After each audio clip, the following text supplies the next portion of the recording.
It's indeed been an odyssey, Ayo, when you look at it in every ramification. It's also been an odyssey in politicking. It's also been an odyssey in the stories of life. It's also been an odyssey in politicians playing their games and shutting the people out.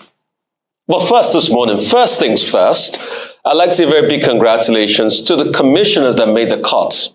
The likes of Mr. Gbenga Motosho, the likes of Professor Akia Bayomi. Sadly, the other commissioners that were cut in the odyssey,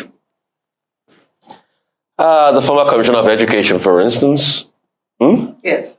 She was caught in the odyssey, and a couple of other commissioners that were caught in the odyssey. Sorry about it. You were just caught in the fights when politicians fight tooth and nail. I'd like to revisit some things as I say congratulations to the commissioners. So, the so-called allegations the State House of Assembly had, where are they? They said they found some things. That's why they rejected these commissioners in the first place. So, that report has been buried, right? We play this game of hypocrisy. It's too much in Nigeria. All of a sudden, all sins forgiven, everything is in the past, political deals done, people can move forward. But the Speaker of the State House of Assembly said so much at that point in time, and we kept on urging him on to say more. But he said, I'm not going to say more. But the panel saw some things, but all of that is all gone now. In all of this, we have seen that there actually could be many factions in politics, and it's about interest and interest alone. And when interest align, people move forward at the expense of professionalism. Take, for instance, the former Commissioner of Education making a case for her, served professionally, but she was caught up in the odyssey. Other commissioners first selected by the governor were people of stellar quality, but they were caught up by the odyssey of politicking. And now they've been shuffled, but congrats to those that made the cuts. And finally, they've been sworn in today. So if all of this taught us something, is that it's about interests. And when you look deeply, except we start to build a government that is beyond the interests of few people, and to get professionals in place to run government, we will not move forward. But congratulations to the ones that made the cut. They survived the fight that happened. Everybody's all kissed and made up. We've moved on like nothing happened before. Nigeria, we hail thee. Okay, what we have seen on display in Lagos State is basically the tension between the legislature and the executive. And what we can say is that the executive has a role to play, the legislature has a role to play.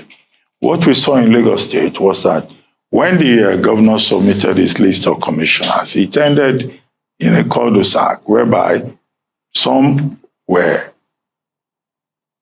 endorsed, others were rejected, leading to a meeting between the Lagos State government, the Lagos State governor, and the GAC, as it is called, which is the Governance Advisory Council in Lagos State. And it was on the basis of that the rejected commissioners were sent back to the assembly.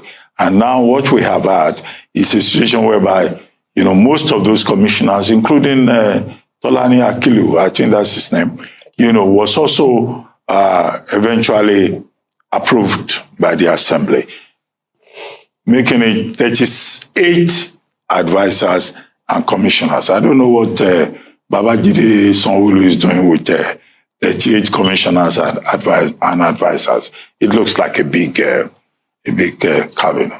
But from the point of view that this is a PR story, it's just PR story, nonetheless. But let's just look at some of the indications. The fact that the legislature put its feet down, the executive met the legislature halfway, and now we have 38 commissioners and advisors going to work for the governor of Lagos State. 2, congratulations to the persons who have been able to scale the order, the impression of rigorous scrutiny having been provided. A number of points. In Lagos State, we have what they call basic education. There's a commissioner for basic education.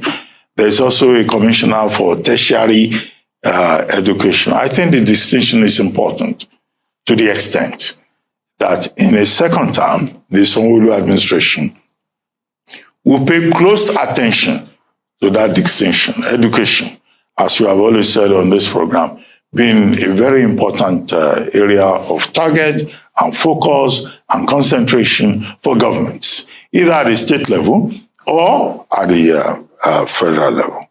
The other thing to note, of course, is that, look, I hope that Babajide Sanwo-Olu administration will not behave like other administrations that we have seen. He has been lucky to have a first term. Yeah, he's also lucky to get a second term. Indeed, what the people of Lagos State expect is even better concentration, better work, greater dedication in the second term. Because many of these boys who become governors, when they get there, when it is their second term, they just relax because they don't need another second term. They don't need a third term, which the Constitution does not provide for. And then they just go on a frolic, they sleep, they just misbehave. Babajide Sanwo-Olu must know that he has not been given this opportunity for him to misbehave. The people of Lagos State, they have many issues that they will still need to be addressed. Yeah, there's been so much excitement over,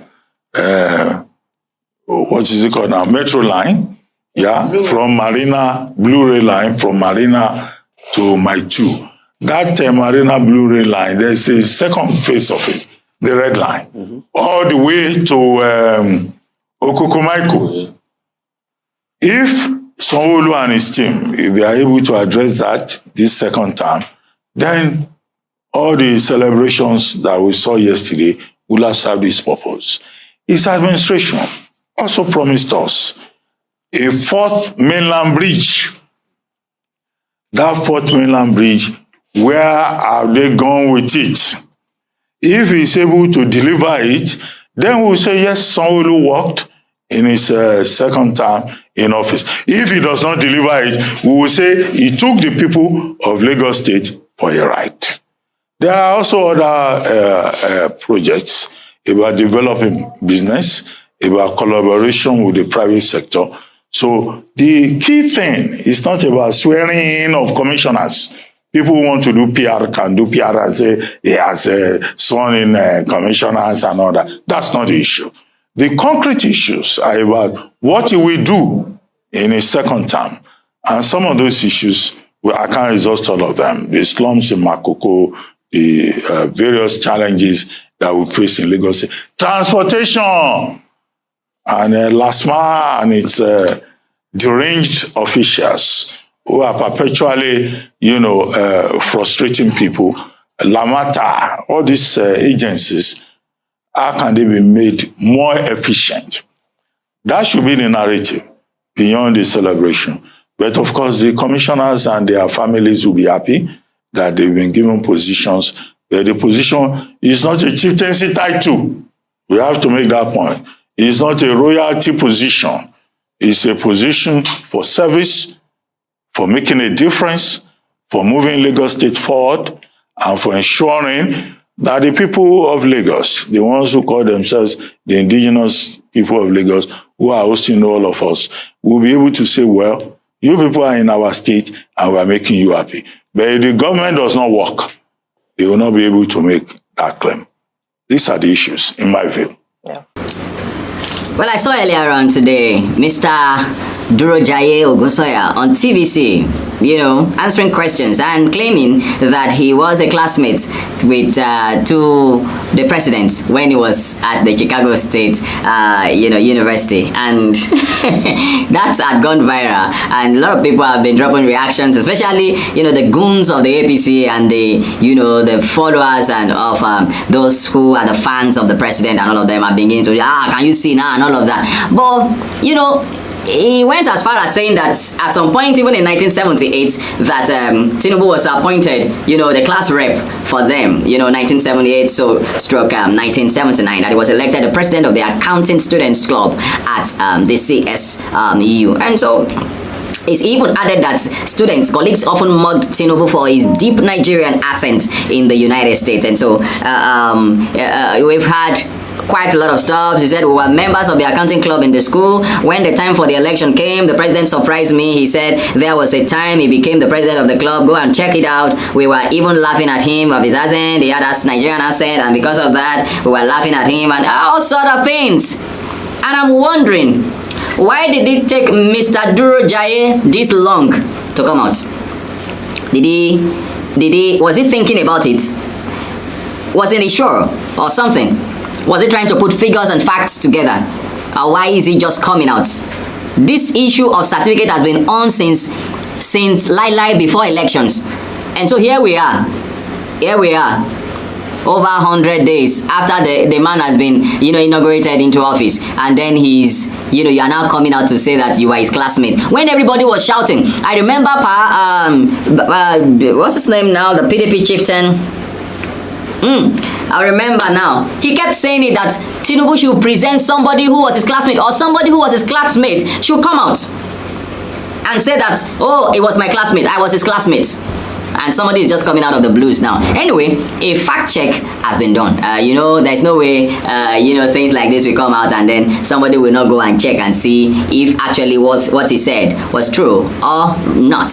However, fact checks have proven that Duro Jaye Ogunsoya was lying. And it now made me to wonder, why would somebody come on here? Anyway, he chose the TV station he went to. And that's one thing. He dare not go and do that on Arise News. I dare, like Rufai will say, I dare you to go to Arise News and go and tell them that one. By the time they will bore you with some questions that now you yourself go confess, actually, that was not what I'm trying to say. You can't go to Arise News or Channels Television and let Shemo Okinbaloye screw you. Rufai saying screw you with questions, and then you will confess eventually. Well, fact check by investigative journalist David Odein, on this particular matter. And so I'll go through it little by little. Everybody and their dogs, he said, is now reporting that one Duro Jaye Ogunsoya appeared on TVC claiming to be Tinubu's classmate at Chicago State. Exactly none of them bothered to do a 5-minute fact check to even establish whether anybody called Duro Jaye Ogunsoya even exists. Okay? A simple, refined, string search on Google using that search keyword shows very obviously that this is a made-up identity. Just to probably pick up one of the identities or something. Now, the only time the name Duro Jaye Ogunsoya appeared in the entire internet is in news articles reporting about the same TVC appearance. Someone claiming to be a public affairs analyst cannot possibly have a web footprint that is literally zero. I mean, he should have been appearing here and there and all of that. Now, I will not call him what David called him here anyway. He said he appeared on TV using an assumed identity to make a claim that everyone with a functioning pair of eyes knows is not true. And look at journalists queuing up to report and amplify this nonsense. Meanwhile, none of them has reported that the FBI is preparing to release 2,500 pages of its dossier on Tinubu, or that at Chicago State yesterday in court disowned the forged certificate that Tinubu submitted to INEC. They are not talking about that. Just another instance of mainstream Nigerian media being daft and incurious while queuing up to parrots an official line. Just like how they all reported that Hadi Sirika attended one petroleum helicopter institute in the USA, a place that does not exist. If you like yourself and you want a better life for your children, he said you should fund independent media. Credits to David Odein on that particular one. But this is my take. That we should stop this fake life. It can't go far, and that's the truth. It can't go far. It can't go far. There's a limit to how far lies can go. There's a limit. It can't go far. It can't. It can't go far. How would you be telling lies on TV? You're a public affair analyst that does not have records of analyzing. Even this small me that I'm just here, that I'm doing 1 or 2 videos. If you clock my stuff online, you'll be able to see 1 or 2 things about me. So I wonder, this public affair analyst, I simply think that we should be. I mean, the Bible makes it clear. Let me go the Bible way. It says if you're going to be a shorty to somebody, let it be somebody that is. If you're going to be a shorty at all, that's like you are going to defend. Make sure you are being truthful. Don't defend anybody by lying. Because like I would always say, if you tell 1 lie, you need 2 to back it up. If you tell the 2, you need 4 to back it up. Then you keep going on. Before you know, you become a Pro Max. A lying Pro Max. So let's get things straight. Just yesterday, Chicago State University debunked and denied and also rejected that certificate that Tinubu presented to INEC, that it wasn't their own. Whereas Tinubu is saying it's not his fault that a female, that a female is what his name was recorded against at the Chicago State University. That it was the fault of a clerk. And some persons come out and say that you are talking about somebody who has worked with ExxonMobil, has worked with this, has worked with that, has worked with this. I say that is not there. Nobody is disputing that. But that could still have been done on fake records. Do you get what I'm saying? That could still have been done on fake records. The question is, why are we where we are? Why are we doing all this? Just in the name of what? Wanting to be in power? Well, let me also remind you that the FBI, by the end of this month, will be releasing about 2,500 pages of its dossier on Tinubu. What they know. They're going to be releasing documents. So, I'm already imagining what's going to happen at the Supreme Court, because these people are not just going to give, they're just going to, them Peter Obi, Labour Party, Atiku, and, Atiku is making everything, because it's only Atiku's issues that are now, left in the news. Others are just the issue of, somebody saying that, that Labour Party is doing this, Peter Obi is doing that, and all of that. But these are the major issues. This is Serious Matters here at Tonif TV. Please feel free to drop your comment, make them simple and simple. Let us know what your opinions are. Let's know what your opinions are. Please drop your comments and share our videos with others. We'll appreciate you. Thank you very much for watching. My name is Olukunle Abraham. Share. Bye.